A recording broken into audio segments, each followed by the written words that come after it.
Bonjour et bienvenue sur Angers Télé. Nous sommes le mardi 22 octobre. Voici ce qu'il faut retenir dans l'actualité de l'agglomération angevine. Ils sont en 3e au collège Chevreul et pendant ces vacances, ils se forment au premier secours. Retour sur cette initiative altruiste dans un instant. L'entrée dans la vie étudiante est un cap important pour que l'intégration se passe au mieux. Jusqu'au 25 octobre, l'université d'Angers propose aux lycéens de tester les bancs de la fac pour une journée ou quelques heures.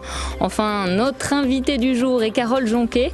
Avec elle, nous reviendrons sur l'enregistrement d'un CD avec 5 groupes locaux. Mais avant de développer ces titres, sachez que le commissariat d'Angers restera bien rue du Petit Thouars. Son déménagement avait été évoqué il y a quelque temps du côté de Saint-Serge ou sur le site de l'ancienne caserne des Jardins. Finalement, il n'en sera rien. L'hôtel de police va être rénové et un agrandissement est prévu. Des travaux qui devraient avoisiner les 9 à 10 millions d'euros. En bref, Jean-Luc Rothureau se retire de la présidence du groupe des élus de gauche au Conseil général du Maine-et-Loire, une fonction qu'il occupait depuis 6 ans. Le candidat à la mairie d'Angers a décidé de passer la main à Stella Dupont, maire de Chalonnes-sur-Loire. Pendant que certains profitent des vacances scolaires pour faire la grasse matinée ou traîner devant la télé, d'autres mettent à profit ces jours de repos pour apprendre les gestes qui sauvent. C'est le cas des élèves de 3e du collège Chevreul à Angers qui sont actuellement formés au premier secours. Une initiative suivie par notre caméra. Il n'y a pas d'âge pour apprendre les bons réflexes. Ce mardi matin, dans la cour du collège Chevreul, un élève souffre d'une large entaille à l'avant-bras. Pour éviter que l'hémorragie ne débouche sur un malaise, la formatrice, une infirmière, allonge la victime, compresse la plaie en se protégeant du sang et appelle les secours.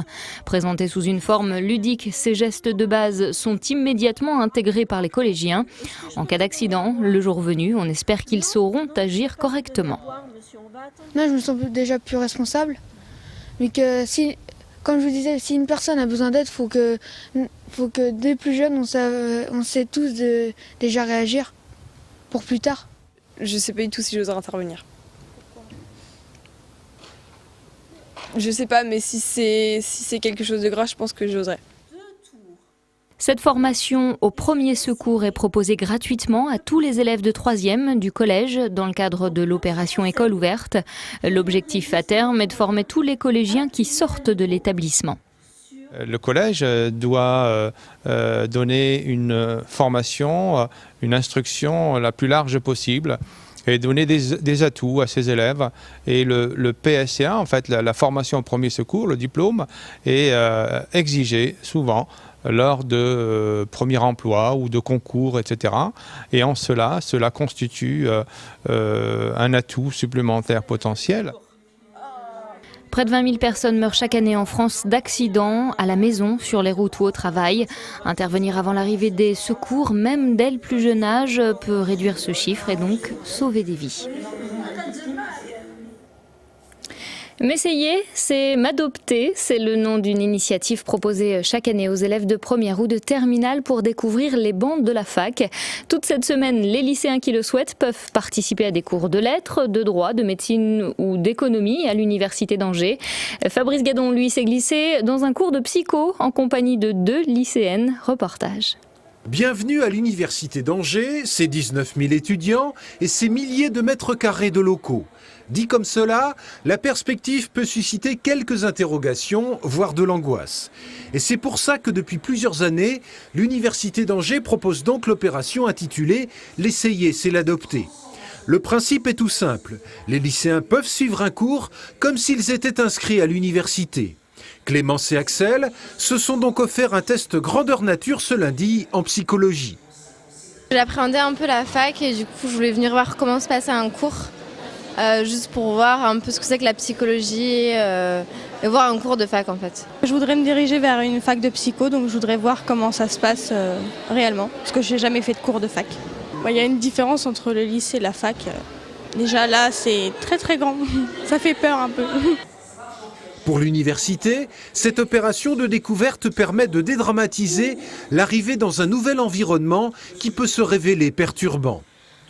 Les échelles changent, un campus c'est beaucoup plus grand qu'un lycée, le nombre d'étudiants est beaucoup plus important que ce qu'il y a également dans un lycée, et donc il est important que les élèves n'accumulent pas les petites difficultés pour pouvoir justement se consacrer dès l'arrivée à l'université à leurs études et donc s'inscrire dans une trajectoire de réussite. Cette opération de découverte se poursuit jusqu'à la fin de cette semaine. L'an dernier, près de 250 lycéens y avaient participé. Pour tout savoir sur l'essayer, c'est l'adopter, vous pouvez notamment vous connecter sur le site internet de l'université, univ-angers.fr. Et pendant que certains découvrent les matières enseignées à l'université, d'autres profitent des vacances pour parfaire leur pratique musicale. C'est le cas des 5 membres angevins du groupe Creamy Birds. Ce lundi, ils enregistraient l'un de leurs tubes, Nadège Abderrazak.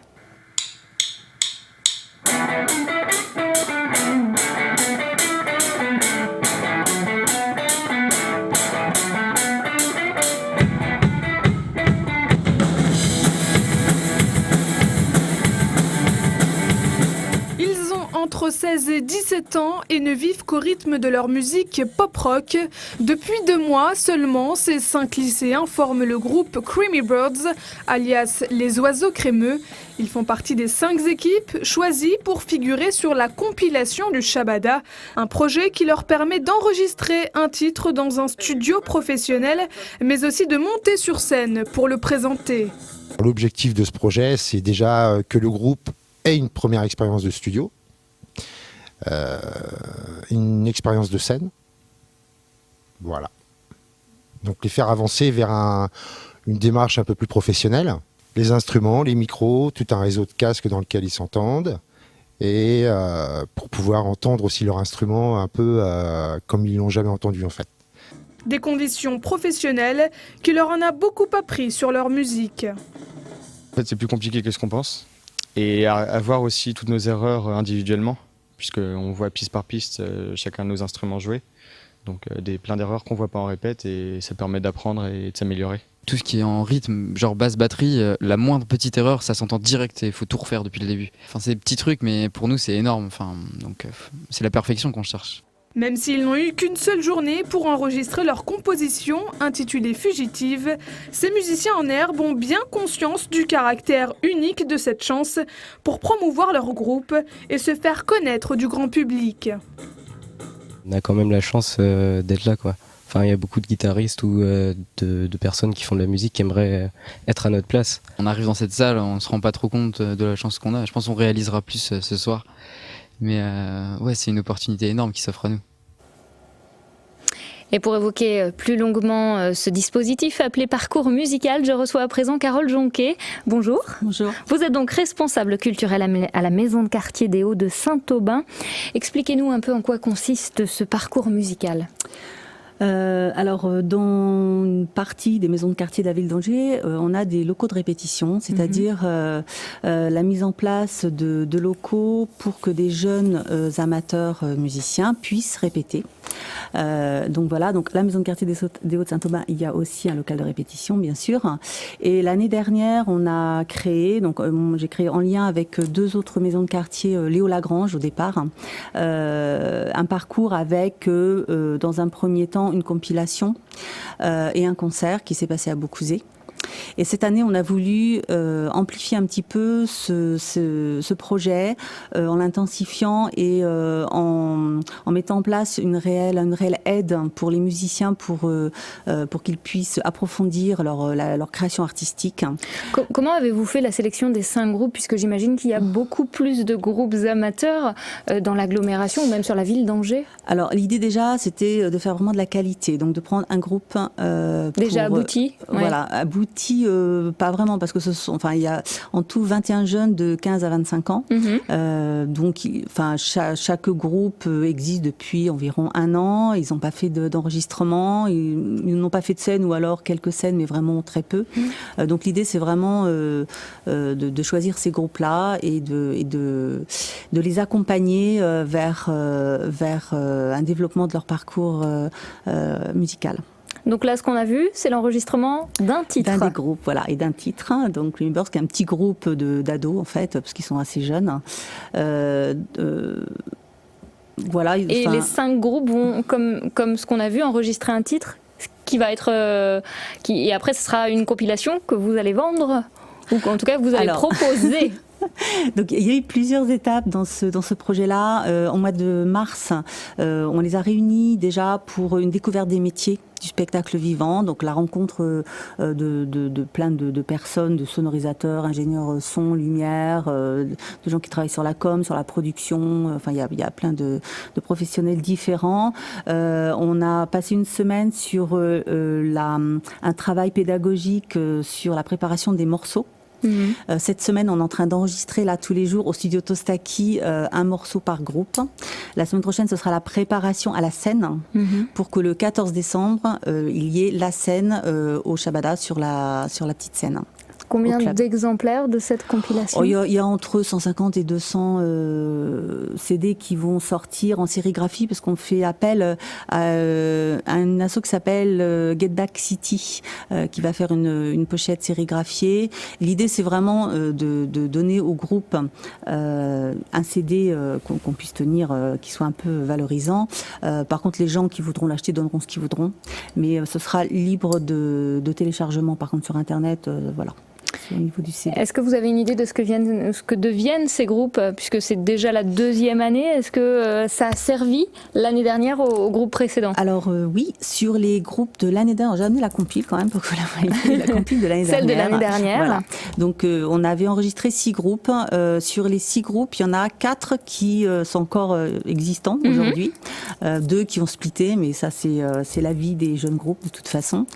Donc voilà. Donc après, je pense que effectivement, là, les Creamy Birds disaient qu'ils étaient vraiment très intéressés parce qu'ils sont vraiment en situation professionnelle, et ça c'est hyper important pour les groupes d'être vraiment dans une situation avec du matériel, une vraie salle d'enregistrement ou une vraie scène de concert, des techniciens professionnels, hein, et pour eux c'est vraiment à mon avis hyper important, quoi. La dernière étape, c'est donc le passage sur scène. Le concert aura lieu à quelle date ? Le 14 décembre. Oui. Où ça ? Au Shabada. Et donc ce projet existe aussi parce que la Drama, qui donc est l'association qui gère le Shabada et les studios Tostaki, est vraiment un partenaire incontournable, hein, parce qu'ils ont une infrastructure énorme qu'ils mettent à notre disposition.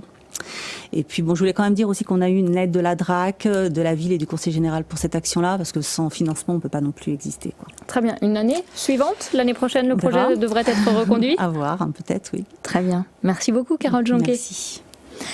Quelques informations sportives à présent, avec d'abord ce derby sur la glace. Les Ducs d'Angers se déplacent à Cholet ce mardi soir dans le cadre des 16e de finale de la Coupe de France. Les hommes d'Alex Stein, finalistes de la dernière édition, ne comptent pas faire de la figuration ni s'arrêter à ce stade de la compétition.